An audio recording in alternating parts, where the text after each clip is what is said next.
본회의가 진행되고 있는 국회 소식 알아보겠습니다. 노란봉투법과 이태원 참사 특별법, 후쿠시마 오염수 방류 문제까지 여야 간 입장차가 뚜렷한 쟁점이 많은데요. 네, 국회 연결해 자세한 논의 상황 살펴보겠습니다. 신현정 기자, 우선 노란봉투법 부의 관련 내용 들어와 있죠? 네, 6월 임시국회 마지막 본회의가 오후 2시를 조금 넘겨 시작됐습니다. 여야는 파업 노동자에 대한 기업의 손해배상을 제한하는 노란봉투법을 본회의 단계로 넘기는 안건을 두고 충돌했습니다.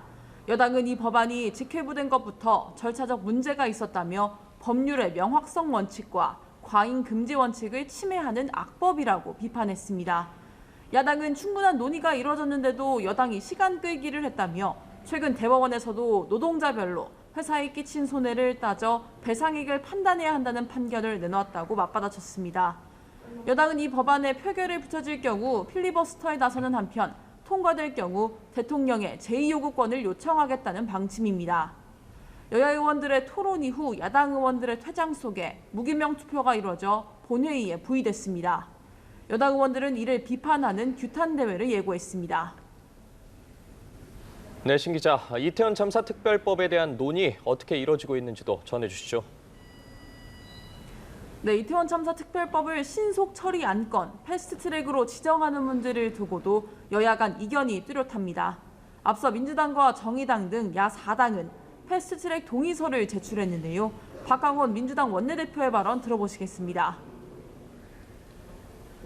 민주당은 지금 이 시기를 놓치면 21대 국회에서 이 문제를 다루기가 어렵기 때문에 신속 처리 안건으로 지정하는 동의건을 추진하겠다 하는 입장을.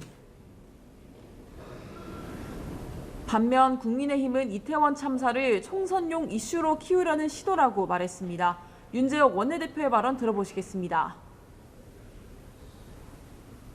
특별조사위원회의 검경수사, 감사원 감사, 공개청문회, 특검 수사 등 무소 불위의 권한을 주겠다는 법안 내용에서 참사의 정쟁화를 시리즈로 밀어붙이겠다는 의도가 분명히 보입니다.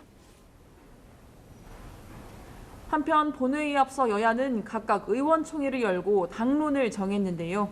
민주당은 일본 오염수 방류 금지 결의안을 일부 수정해 회의 가장 마지막 안건으로 올리기로 했습니다. 또 전현희 전 국민권익위원장에 대한 정치 감사를 벌였다는 이유로 최재해 감사원장과 유병호 사무총장에 대한 국정조사 요구서를 제출했습니다. 국민의힘은 감사원에 대한 국정조사는 다수 의석을 이용한 제 식구 감싸기라고 비판했습니다. 네, 신 기자, 출생통보제도 본회의를 통과했다는 소식이 들어와 있는데 자세한 내용 전해주시죠. 네, 오늘 본회의에서 여러 법안들이 속속 통과됐습니다. 어제 국회 법사위를 통과한 출생통보제가 본회의를 통과했는데요. 제적인원 267명 중 266명 찬성, 1명 기권이었습니다. 출생통보제는 의료기관이 아이의 출생 사실을 건강보험 심사평가원을 거쳐 각 지방자치단체에 통보하는 제도입니다. 최근 출생 신고가 이루어지지 않은 아이들에 대한 사망, 유기 사건이 발생하면서 대책이 신속히 마련돼야 한다는 목소리가 높았습니다.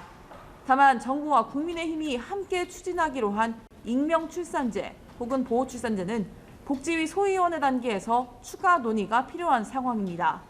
법사위원들은 출생통보제를 통과시키며 보호출산제도 함께 시행될 수 있도록 복지위가 법안을 신속하게 통과시킬 것을 재차 강조했습니다. 또 오늘 본회의에서는 시세조정 행위에 이익금 2배까지 과징금을 부과하는 자본시장과 금융투자업에 대한 법률 개정안도 통과됐습니다. 지금까지 국회에서 전해드렸습니다.